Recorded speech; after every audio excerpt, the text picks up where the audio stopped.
6 jeunes civils découvrent le métier de soldat au 4e régiment de chasseurs de Gap. Ce stage est leur mode immersion. À la fin de cette PMI, je repars avec, ça va être simple, je repars avec une semaine de bonheur supplémentaire. On s'attache forcément à eux. Moi oui, je vais les considérer un peu comme mes gamins.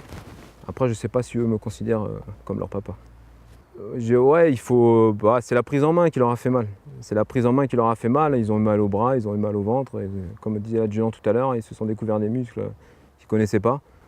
Voilà. Après je suis passé pour le méchant à cause de ça, mais ils ont compris que la prise en main est super importante. On ne peut pas passer à côté parce que sinon ils arriveraient toujours en retard, comme ils font dans le civil.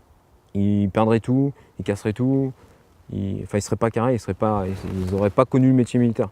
Les bons moments, il y a eu beaucoup plus de bons moments que de coups de gueule. Les bons moments, la CO, la marche de nuit, où on a bien rigolé. Le coup de gueule, ils m'ont perdu un peu de matériel sur la fin, donc ça, effectivement, ça m'a un peu énervé. Tant pis, ça arrive, de toute façon, la vie en collectivité, c'est fait de bons moments et de coups de gueule. Le matériel, c'est la survie du soldat. Si on n'a pas de matériel, on ne fait pas la guerre.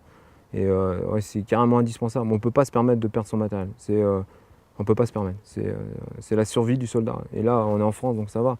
Mais si on fait la même chose, que ce soit au Kosovo, en Afghanistan, sur les différents théâtres d'opération où la France se trouve, c'est pas possible. On peut pas continuer notre mission. On n'est pas opérationnel en perdant notre matériel. C'est comme l'entretien, c'est pareil, c'est un acte de combat.